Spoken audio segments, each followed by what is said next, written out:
Welcome to Talk Show, where we talk to various psychologists of different fields.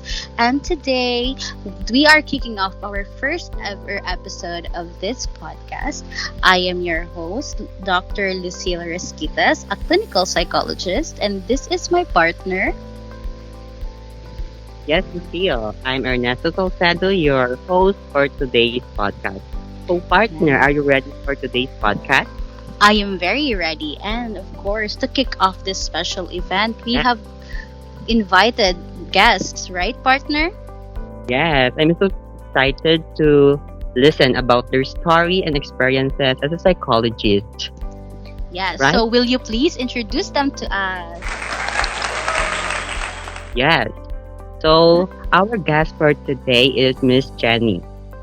Hello, Miss Jenny. Hello, Miss Hi. Jenny.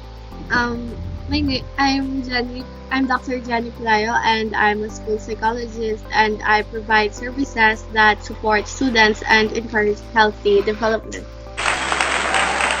Yes, thank you for coming here today, Dr. Jenny. So, and also we have here Miss Kezia. Good day, everyone. Good day, doctors.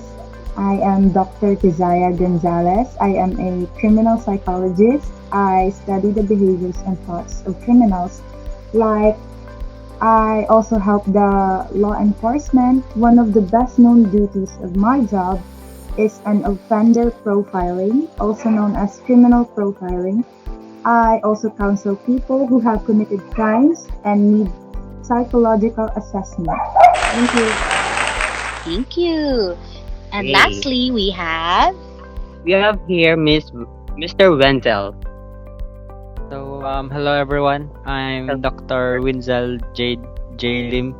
I'm a military psychologist and I deal with military personnel that suffers with mental health problems, and I also get them ready with their military life. Yes.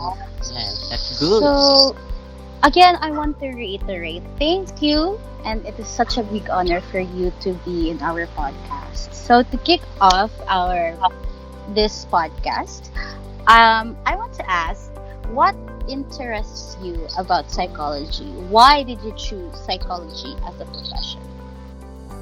Well, for me, psychology is a fascinating area of study. It will help you understand human behavior and mental processes and allow you to understand how we think, act, and feel. Yes. So I agree with Dr. Kezia. Actually, I also chose psychology because of its fascinating aspect. I also chose it, to get to understand who we are, get to understand how people think, and how they convey their emotions, how they process their emotions. So, how about you, partner? Why did you choose psychology? I think I love this part for me. I love to understand human behavior, perspective, thinking, action, or either characters because it is primarily interested to me because I think it is also to help yourself, not for the others, but you should help yourself to understand them. And also this Mm, course, psychology is a beautiful course, I think, because it is good to discover and to practice. So I love this course part too. yes. This psychology is indeed a very amazing and very much fascinating course. Okay, moving on. To start, we have my co-partner. Do you have your own questions for our guests? Yes, I have a so speaking in psychology, what skills and qualities are needed to be a psychologist? So there's a lot of skills and qualities that a psychologist should have, but I think if I would point it all out, it would take a lot of time. So I guess I'll just point out a few things. So one of the skills and qualities that a psychologist should have is the ability to relate and empathize with a range of people, and also sensitive listening and questioning skills. Yes. So Um, to add and highlight what Dr. Winzel has said, right? Empathy is uh, a big partner. necessity as quality that a psychologist should have, because we are trying to connect to our patients in on their struggles, in their on how to deal with their emotions, how to deal with their trauma, how to deal with uh, their feelings. So empathy, which is understanding how, or like putting yourself on their shoes, is a very important quality and skill as a Yes. psychologist. And Right, partner? partner, aside from empathy, it also need to be have a good in communication as a psychologist Yes. because we are studying human behavior, right? Yes, exactly. But we have the ability to communicate with our clients, being a psychologist, and help them. And also patience, I think. You must be able to keep yourself motivated all the time because of that kind of situation that you encounter, right? Yes, patience, exactly. Because, for us, we are trying to connect to our clients, our patients, in on sharing their most vulnerable and sensitive part of themselves. So um, it will take time to gain their trust, and that's where the need for patience will kick in, right? Okay, so now we've discussed the skills. What do you think, or what are your strengths and weaknesses as a psychologist? As a school psychologist, I would say that my weakness is that when I'm dealing with clients or students on a daily basis, I find it emotionally draining. But one of the great rewards of being a psychologist is the opportunity to truly help people, right?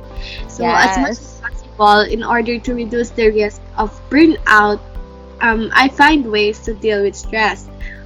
On the other hand, my strength is that I have skills such as active listening and reflection to encourage clients to share repressed thoughts, feelings, and beliefs. So, yes. Yes, exactly. I think Partner. I want we should also have empathy what Mr. Wilson said lately Mm. because psychologists we need to have to communicate and understand to accept emotions of others and also imagine to manage their reactions or feelings when working our life, right? Yes, exactly. So now that we have discussed our strengths, weaknesses, skills, and qualities as psychologists, um, Yeah. another part that my partner said earlier, that is a necessity as a psychologist, is the importance of communication. So, as psychologists, as you as a professional psychologist, what is the importance of communication in psychology? Well, for me, communication is a vital part of society. It also plays a lot of roles and it is essential for survival. And as a psychologist, we use it to encourage, share ideas, connect to our patients, right, doctors? Yes, exactly. And So, for your part, what is the most important in communication in psychology? for me, importance in communication. Again, that as I've said earlier, right? Like we Yeah. are trying to connect to our patients. We're trying to Yeah. gain their trust. We are trying to understand them, and communication is the best way to do it, because that's how we will know how they feel, especially if it's coming from our patient, right? They are sharing, the sharing of information. That is how basically we built this profession, through communicating. So yeah, I think that is why Yeah. communication is very important. Less Um, than and to teach them what's important. okay, So yes, partner. yeah, so we need to go to our Next question. So, what communication skills is important in psychology? I think our audience would agree with this, Mm. that good communication skills are essential in psychology, especially in dealing with patients, and also it allow others and ourselves to understand information more accurately and quickly. Mm. Yes. So being being able to communicate efficiently and quickly, that is very good. How about you, partner? What I communication? Why is communication skills important? Aside from communication skills is important, it is effective to be a interpersonal communication with others. I think interpersonal because as a psychologist, you must be able to actively listen or comprehend what our clients tell about us, and also will be able to speak clearly with our clients about sensitive issues that they encounter. You need to listen about them, right, partner? Yes, exactly. So to continue that subject, na interpersonal communication, um, doctors, I'm going to ask everyone, how do you communicate effectively to your patients and to your clients? Yeah. So anyone would like to start? Dr. Winzel, Uh, would you like to share? of course. I always keep in mind that when communicating, only a small percentage of the process communication happens verbally. So I always I also focus on The the nonverbal. yes non-verbal Yes, nonverbal. communication that is occurring with me and my patient. Okay, that's a great point, nonverbal. So, how about the others? Dr. Jenny, how do you communicate effectively? So since I'm dealing with teenagers and most of them are fragile and sensitive, mm, I could say that I communicate with them effectively by thinking first before speaking, because words have Mm, such power and it is very important how we communicate.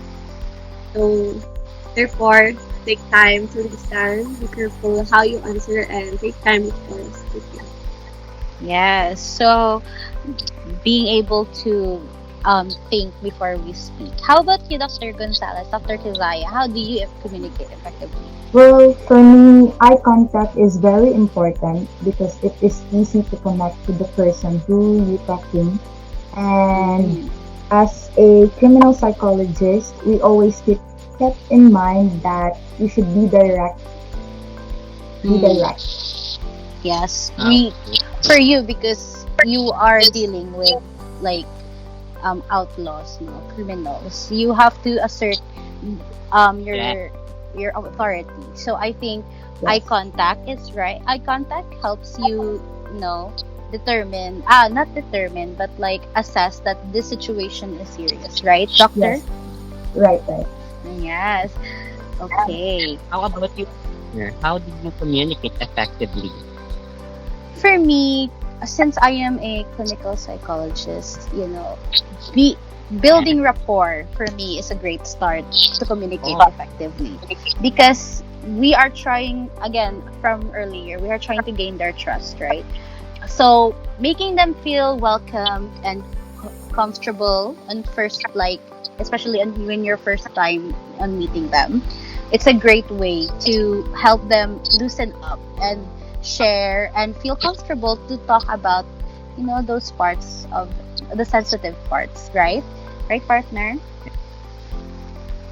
and also for me, I think Yes. in order to effectively communication, you need to have to listen. I have a five Mm. five points about psychology communication. Listen, protect, connect, be a model, and teach. Listen, Mm. because you need to listen right about their perspective, opinion that we are giving to us.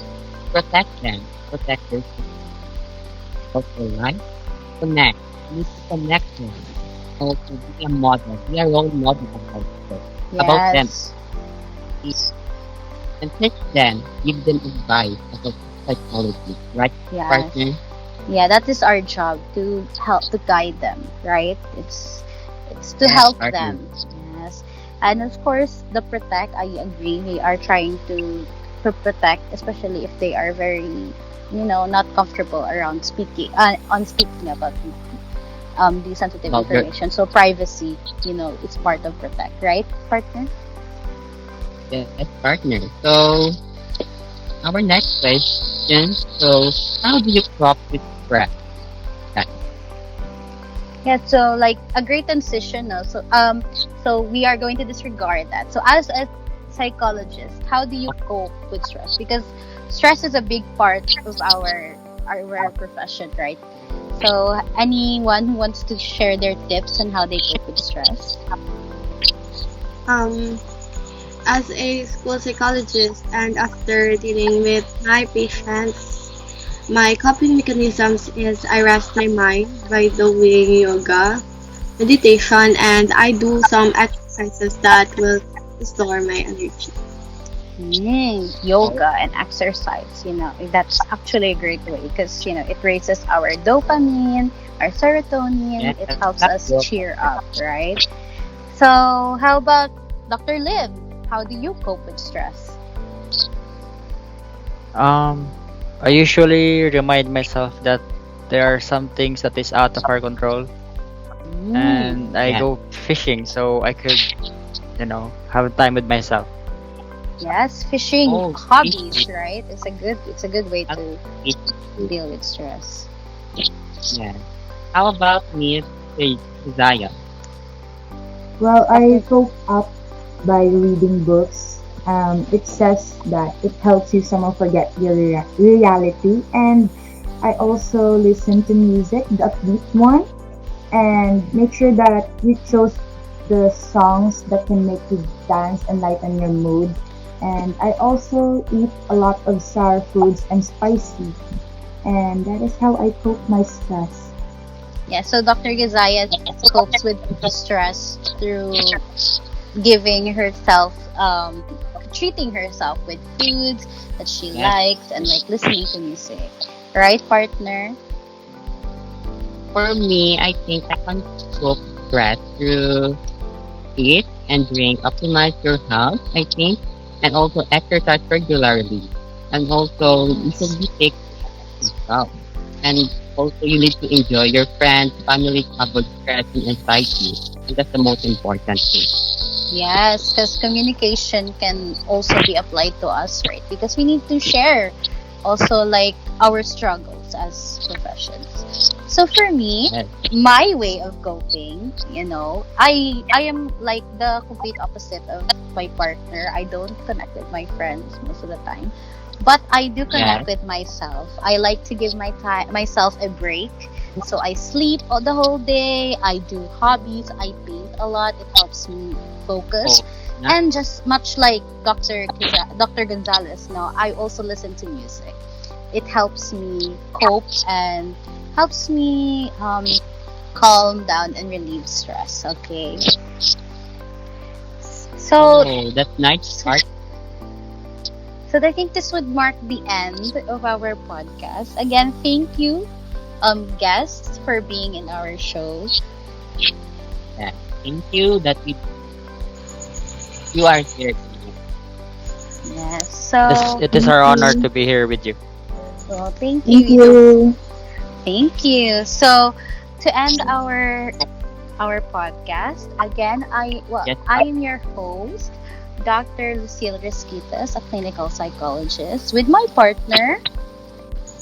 I'm Ernesto Salcedo as a clinical psychologist, and I am happy that you are here tonight, today's podcast.